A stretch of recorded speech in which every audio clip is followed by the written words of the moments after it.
Eh ben, je t'écoute, je sais plus. C'est quoi? La chance. La chance? On commence par la chance? Sûr. Wild woman. Vas-y, je t'écoute. Alors, gros débat. Gros débat. Attends, déjà, je vais essayer d'accrocher mon micro. Entre ton chéri chou et toi. Ouais, gros débat. Plusieurs fois, on a débattu sur le fait que, pour lui, les personnes qui réussissent, il y a un très, très gros facteur chance. Et à chaque fois, il me donne un exemple. Il me dit, bah si, regarde les joueurs de foot. Il y a des heures d'entraînement.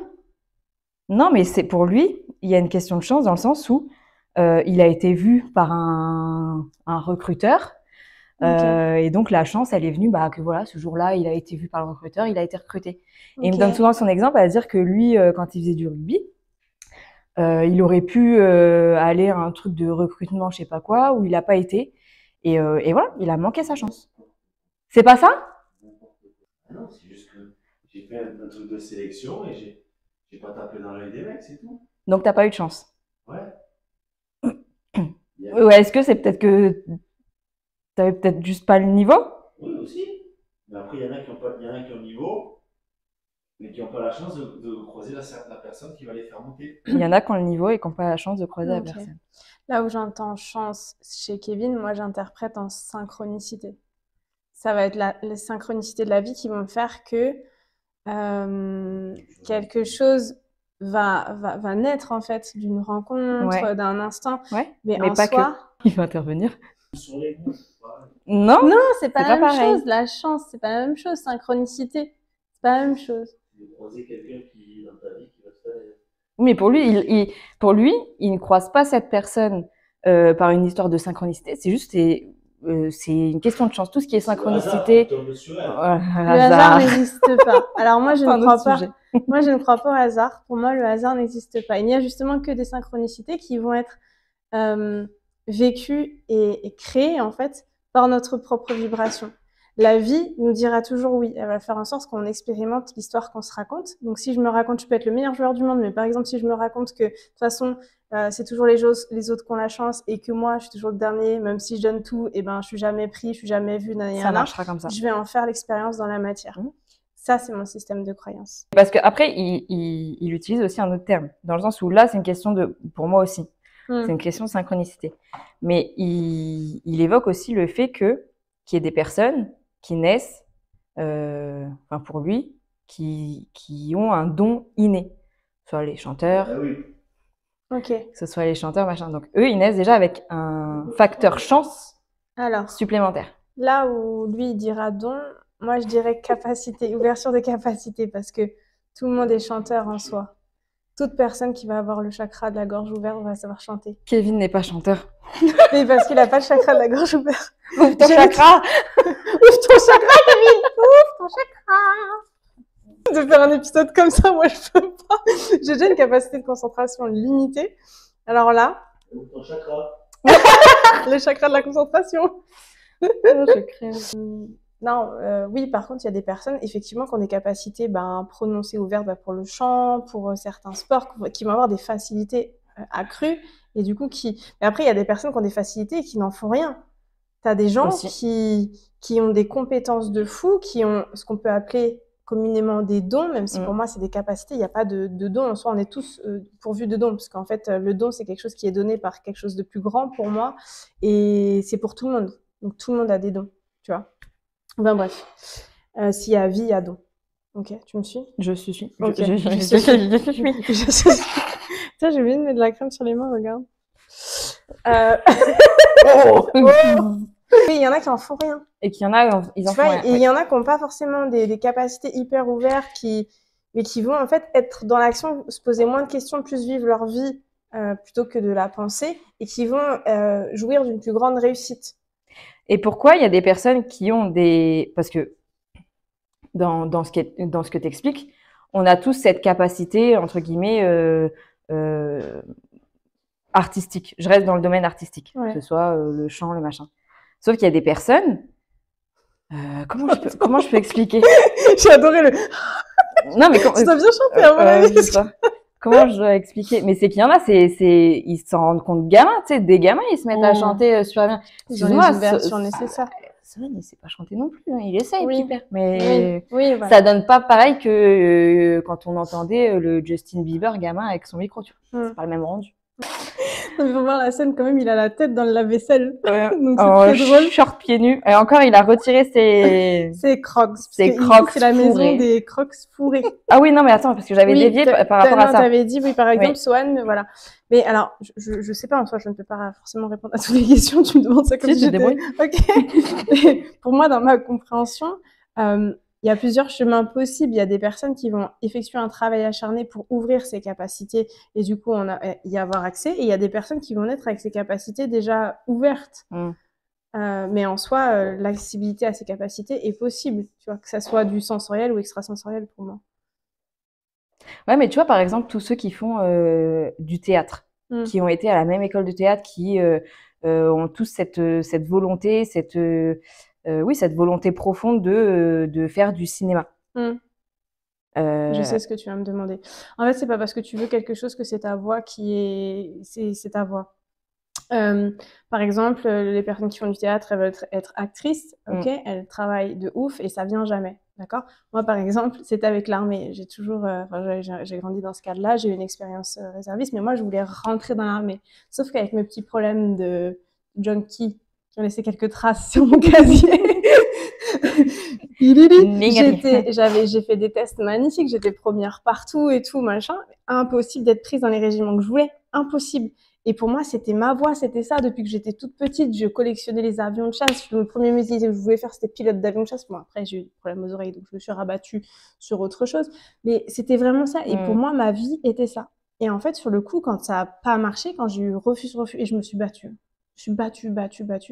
Je me suis dit, mais ma vie, elle est foutue, parce que c'est vraiment ça que je veux faire. Et aujourd'hui, je comprends pourquoi ça voulait pas. Et pourtant, j'étais dressée pour ça depuis toute petite et entraînée pour ça depuis toute petite.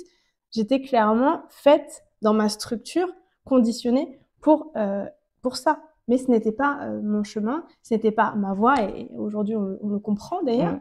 Donc voilà, j'ai envie de dire, là aussi, adopter la loi de la moindre résistance. Je dis pas de pas se battre pour les choses, de lâcher dès qu'il y a une moindre difficulté. Encore une fois, on va aller chercher ce point d'équilibre. Maintenant, quand tu butes. À un moment donné, le mur, il va pas bouger. Mais que ce soit pour la partie pro, perso, ou, enfin voilà, ça peut être transposable sur plein des choses, tu vois. Est-ce que j'ai répondu à ta question? Oui, tu as répondu à ma question. Et comme je voulais. Magnifique. Je comprends trop. Il y avait cette question-là, parce que souvent, il dit, ou souvent, des personnes, en général, disent, ouais, putain, il leur arrive merde sur merde. Et non, mais de toute façon, c'est juste, j'ai pas de chance. Ouais, si tu seras, la vie te dira, la vie, Dieu, l'énergie, l'univers, appelle ça comme tu veux, on s'en fout. C'est ton système de croyance. La vie, la vie te dira toujours oui. Tu vas faire l'expérience de l'histoire que tu te racontes. Si tu nourris la croyance, ne serait-ce que dans ta psyché, c'est pour ça que c'est très important et c'est pour ça qu'on combine aujourd'hui aussi nos savoirs, nos énergies, etc. Parce que l'un sans l'autre, à un moment donné, on peut être amené à buter ces fameux murs-là. Et si tu nourris la croyance que t'as pas de chance, moi, par exemple, j'avais la discussion samedi soir avec un ami à moi, parce que j'étais perdue en voiture, j'étais au téléphone avec lui et je me suis retrouvée, j'avais faim, je cherchais un truc pour manger, je me suis dit, je vois plein de lumière, je vais sur le parking, je me dis ça doit être cool comme resto, c'était un casino. Il me dit mais vas-y, mets tout sur le rouge et tout. Je dis non, moi jamais. Et en fait, je ne joue pas au jeu d'argent parce que pour moi, ce serait alimenter la croyance que je ne suis pas en capacité de le faire par moi-même. Donc, c'est un choix que je fais. Je ne joue pas au jeu d'argent. Voilà, ça me regarde. Ceux qui y font, c'est OK, mais voilà. Et il me disait, mais pourquoi et tout? Je dis, mais j'ai jamais gagné. Et je ne gagnerai pas parce que j'ai ce système de croyance et j'en suis consciente. Il me dit, moi, je gagne, mais je gagne pas non plus des 1000 et 1000 et des 100. Je dis oui, parce que tu as un système de croyance qui est différent du mien, mais peut-être qui est pas suffisant pour ouvrir aussi ces accès-là. Donc, tu vas faire l'expérience de la croyance que tu décides de nourrir aussi. Il faut en être conscient. Carrément. Parce que les personnes qui souvent commencent à se dire ouais non mais regarde il m'est arrivé ça, j'ai pas de chance. Ouais mais regarde il m'est arrivé ci, j'ai pas de chance. Et en fait elles se disent ouais mais là c'est une série noire parce que ça. Et ben justement de par donc tout ce que tu viens d'expliquer, moi je vais expliquer le côté psyché. tu fais un focus justement sur le fait que tu n'aies pas de chance. Donc en fait, tu vas amener à toi, ton cerveau amène à toi toutes les situations donc dans la matière qui t'amènent à te dire bah ouais, regarde, c'est vrai, t'as raison, tu n'as pas de chance, tu crois que t'as pas de chance, et ben je vais t'amener plein de situations pour te montrer que t'as pas de chance, tu vois. Alors que potentiellement ça aurait pu arriver à n'importe qui d'autre, et si quelqu'un n'a pas cette croyance-là de dire bah je suis quelqu'un qui a pas de chance, c'est juste oh bah merde, putain, il m'est arrivé ça, mais à côté de ça, et ben voir un autre aspect positif ou une autre lecture, etc. Et elle va pas se dire bah ouais mais moi regarde je suis dans ma série noire de malchance, tu vois. Ouais. Alors moi je vais un peu plus loin que la psyché sur ce phénomène-là, et c'est parce que c'est mon système de croyance. La vie te dira toujours oui. Elle fera toujours en sorte de te dire oui, donc de valider ce que tu penses. Donc si tu te dis j'ai pas de chance, ok tiens, regarde, effectivement t'as pas de chance. Maintenant, attention à la lecture qu'on observe dans ces situations-là. Des fois, on va avoir, comme on en parlait il y a pas longtemps, une journée où ça va pas forcément se passer comme on veut. Et là, au lieu de se dire c'est une journée de merde, c'est demain, là, y en a, observez cette journée. Ok, qu'est-ce que ça me renvoie? Qu'est-ce que ça vient me raconter? J'ai envie de dire, être dans l'observateur de sa vie, mais être dans sa vie, attention, pas que être dans l'observation, parce que c'est important d'être dans sa vie aussi. Qu'est-ce qu'il y a peut-être à comprendre? Quelle histoire? Et des messages, il y en a partout, des histoires, il y en a partout. Qu'est-ce que ça vient me raconter? Moi, je sais qu'une journée comme ça vient me raconter en général que j'ai une charge émotionnelle qui est pas libérée. Donc du coup, je vais mettre l'accent là-dessus. Et comme par magie, tout se déroule bien après. Donc en fait, je dis pas de me croire, je dis juste vous inviter à en faire l'expérience, parce que en définitif, c'est là où on va vraiment se rendre compte des choses. Concernant la chance, le moment où j'ai commencé à me dire que j'en avais, et là on touche du doigt autre chose, ce qui est la gratitude en fait.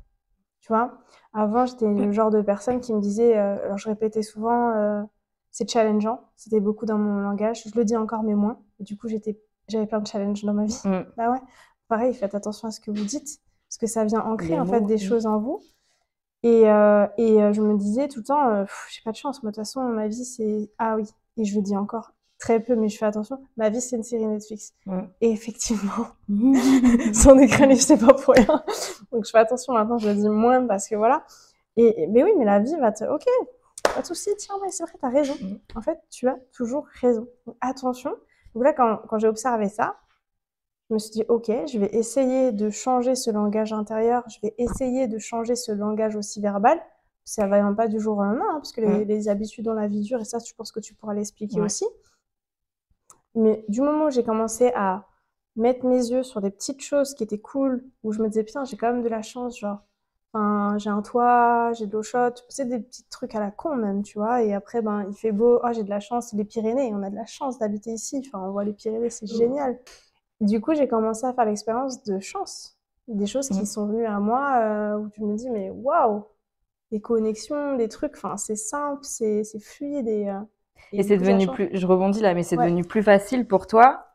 Au départ, ça devait être compliqué, je pense, de justement de voir, d'être dans ce côté de gratitude et avoir les petites choses. Maintenant, c'est devenu un peu automatique, c'est devenu un automatisme. Mais au début, j'arrivais pas à connecter à la gratitude. C'est fou parce qu'en plus, quand tu reprends mon histoire, j'ai manqué, donc je devrais être en gratitude en fait. Mais même quand j'avais tout, l'argent, la famille, l'amour, machin, yana, j'arrivais pas à être en gratitude. J'étais une éternelle insatisfaite. J'avais des choses, ben, je pensais déjà à ce que je voulais en plus. Il me manquait toujours quelque chose. Donc forcément, dans cette énergie de manque, j'étais toujours dans le manque de. Bon, il a fallu, moi, parce que j'ai la tête dure, il y a des gens qui comprennent bien avant ça. Moi, je comprends quand j'ai pris le mur plusieurs fois. Je suis un peu comme ça. Enfin, moins maintenant, mais en tout cas à l'époque. Et du coup, il a fallu vraiment se retrouver sans rien et reconstruire pour me dire, ok, j'ai de la chance. Repère tout, alors que j'avais déjà vécu ce vide, tu vois, repère tout pour connecter, parce que j'avais jamais connecté à la gratitude. Et au début, on me disait souvent, enfin, où je lisais et tout, j'avais écrit même, j'avais un livre de gratitude, mais je savais pas quoi mettre dedans, oui, c'est cool, bah, je notais, mais je ressentais pas, tu vois. Il y avait rien. C'était vide d'émotions, d'énergie, de tout ce que tu veux. Et du coup, je me suis amusée à dire merci, merci, merci dans ma tête, tu vois. Merci. Et au début, sans penser à un truc en particulier, merci, merci, merci. Et aujourd'hui, même tous les soirs maintenant, avant d'aller me coucher, je dis merci pour ce qui s'est passé dans la journée. Mais c'est un automatisme. Et parce que je le ressens. Parce qu'en fait, merci, quoi. Genre, vraiment, je me sens bénie, je me sens chanceuse. Et plus je le dis, plus j'en fais l'expérience. Est-ce que ça vaut pas le coup, des fois, de changer son fusil d'épaule? Au moins pour essayer. On parlait aussi de je suis comme saint Thomas avec mon ami, je suis comme saint Thomas, je crois que ce que je vois. Ok, mais moi aussi. Là, je sais pas si tu as vu la trend là, qu'on a fait avec le SWAT il y a 10 ans. Ouais. Tu vois, j'adore cette trend. Ah ouais. Mais en soi, si je me retrouvais devant mon moi d'il y a 10 ans, je sais qu'elle se foutrait de ma gueule fort. Je serais là. mais fort. Elle essaierait avec sa psyché de saisir tous mes manquements, tous mes trucs. Elle me décrypterait pour me décrédibiliser, pour renforcer sa vérité, parce que ma vérité ne la mettrait pas bien, tu vois. Et je sais plus pourquoi je voulais dire ça. Oui. Et du coup, j'ai envie de dire, cette personne d'il y a 10 ans ne croyait pas tout ça. Et comment j'en suis arrivée à ce système de croyance-là? En faisant l'expérience. Et tout ça pour dire que pour moi, la chance, on se la crée. Voilà. On est venu ici pour créer, en fait. Oui, je suis d'accord. Pour se rencontrer et pour créer. Pour faire l'expérience de qui nous sommes. Ah si, attends, si, concernant la chance, parce que j'avais une discussion avec mon frère, justement. Parce que lui, en tant que croyant, j'ai déjà expliqué dans une autre vidéo, il a des croyances religieuses, etc. Ton frère? Mon frère. Le frère de son frère, ouais. Okay. Et à un moment, je lui ai posé la question parce que il me disait, et ça rejoint un petit peu cette question de chance, mais aussi non, de foi peut-être, je sais pas trop. Je lui ai posé la question, j'ai dit comment vous pouvez avoir tant d'amour et tant, parce que voilà, il y a un côté dans sa religion où c'est vous devez m'aimer plus que tout le monde et plus que ta propre personne. Hein, Oui. Et donc catholique. Ouais. Et du coup, je lui ai posé la question, je dis mais comment des personnes peuvent encore avoir un amour inconditionnel comme ça envers une entité en plus à laquelle vous croyez, mais en soi rien de factuel grosso modo pour d'autres, pour moi par exemple. Et mais des personnes qui vivent des malheurs complets entre perte d'enfants. Tu sais, j'avais vu une famille justement, elle avait dû accoucher d'un enfant mort-né. Enfin, elle avait eu plein de décès, des trucs vraiment horribles en plus. C'est pas des petits trucs entre guillemets. Juste tous ces malheurs, c'est ça. Comment on peut continuer à aimer quelqu'un en se disant bah putain, là pour le coup les personnes c'est normal qu'elles se disent j'ai vraiment pas de chance, j'ai perdu un enfant, j'ai ça, on vit dans la misère complète, mais où tous les soirs ils continuent à prier pour finalement, enfin pour vivre ces misères, tu vois. Mais donc, ça serait mettre la responsabilité de nos vies et du bonheur sur les épaules de Dieu. C'est pas ce qu'ils font. Bah, pas la responsabilité. Oui, mais avoir la foi, c'est avoir la foi que tout ce que tu le traverses pour une raison. La raison de traverser un accouchement à 7 mois d'un mort-né. Tout a une raison d'être. Je suis pas pour. Alors oui, je sais, ça va être dur ce que je vais dire, mais je suis pas pour le tout est juste. Mais tout arrive pour une raison, même la pire chose. Et... je crois que tu as eu les mêmes mots que mon frère, justement. Et j'ai vécu des choses tragiques, vraiment.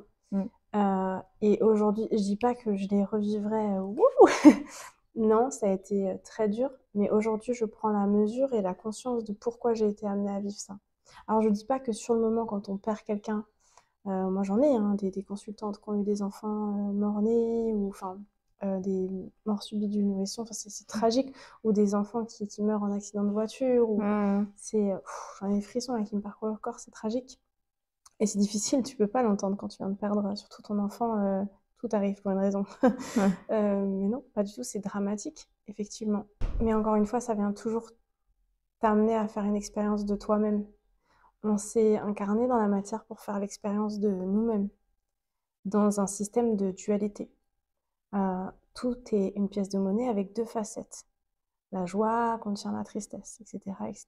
Tout, on va faire l'expérience de quelque chose et de son opposé. Et c'est dans ces expériences-là qu'on va se rencontrer. Qu'est-ce que je fais, moi, après avoir vécu ça? Qu'est-ce que je fais de ça? Quels sont mes choix ensuite? Comment je me construis là-dessus? Comment je réponds à ça? Alors c'est tragique, c'est hyper dur à se dire. Et au-delà de ça, moi, dans mon système de croyance, et je sais que ça va heurter beaucoup, beaucoup, beaucoup de personnes là, et ça m'a heurté pendant longtemps, c'est on attire à soi tout ce qu'on vit. Et je vais me dire, mais ça veut dire que j'ai attiré un viol? Alors, j'ai la croyance que oui, parce que attirer ne veut pas dire chercher. On est des émetteurs-récepteurs, un peu comme une radio, on va émettre une fréquence et on va attirer, voilà. En nous, et c'est prouvé scientifiquement depuis peu, mais en fait depuis bien longtemps, en nous, nous portons même intra-ADN une mémoire traumatique aussi de notre lignée. Ça veut dire, par exemple, et je le vois dans mes consultants et je l'ai vu dans ma vie aussi, quand on porte cette énergie d'inceste, parce que c'est vraiment une énergie qui est engrammée. Je vais mettre si je retrouve justement le reportage, enfin le documentaire sur la source, quoi, sur cette expérience et tout, parce qu'elle est ultra intéressante à regarder. Oui, on communiquera ça. Du coup, quand par exemple, j'ai une consultante qui a vécu des incestes ou un viol, je remonte dans la lignée et je vois qu'effectivement, dans la lignée, il y a aussi, et bien des fois, si elle a des enfants, c'est une énergie que les enfants portent. Tu vois? Donc, bah oui, parce qu'on transmet. Oui. Donc, ça veut dire qu'on sera plus à même de vivre, et même nos enfants. Là, c'est dur, parce qu'on se dit, attends, parents, machin, là, ça nous met une grosse. On respire, ok? J'ai pas envie d'affoler, en fait, tu vois, c'est dur de dire ça sans. Mais, donc, du coup, on va faire une petite parenthèse. Si c'est trop vif, là, pour toi, et que ça résonne trop fort en toi, et que tu dis, mais comment je peux faire? En fait, je suis en train de. Du coup, je transmets en gros un poison à mon enfant, et mon enfant va vivre ce que j'ai vécu, et je veux pas du tout. Déjà, ce n'est pas ta responsabilité. Ce n'est pas parce que tu veux pas que ton enfant vive la même chose qu'il ne vivra pas. J'ai fait l'expérience avec mon fils de ça. Je me suis battue pour qu'il vive pas ce que j'ai vécu. On a eu 2 histoires complètement différentes et il a vécu exactement la même chose que moi. C'est tragique comment l'histoire peut se répéter. Même quand on fait des choix totalement différents, ça fait penser à certaines séries, tu sais, qui se répètent. Et ben, la vie, c'est un peu ça. Mon invitation, ça sera d'aller toi, en fait, peut-être te libérer de certains bagages familiaux pour pouvoir libérer ta lignée. Sache que quand tu fais quelque chose en termes psychiques ou en termes énergétiques à ton niveau, tu libères aussi ta lignée en dessus et en dessous, d'accord? Donc voilà, c'était la petite parenthèse. Mais quand tu portes cette énergie, c'est pas écrit que ça va se passer, mais tu portes cette énergie, donc tu vas attirer, un peu comme quand tu vois, il y a beaucoup de gens qui vont dire ah, putain, moi je rencontre toujours le même style de mec, ou j'ai toujours le même problème avec mes copines, et ouais, parce que c'est en fait une énergie que tu portes, c'est quelque chose que t'as pas clivé, c'est quelque chose que t'as pas levé, conscientisé, guéri, enfin bref, appelle ça comme tu veux, on s'en fout, mais qui est pas check. Et du coup, ben, la vie va te ramener à chaque fois la même chose pour justement te pousser à libérer ça. La vie voudra, Dieu, appelle ça comme tu veux, voudra toujours que ton bien. Donc elle va t'amener des fois plus ou moins avec douceur, mais des fois un peu plus violemment pour te montrer que là, regarde ce qui se passe à l'intérieur de toi en fait. Je sais, c'est dur à se. Ah oui, non, mais c'est. Oui. Donc bref. La chance. La chance.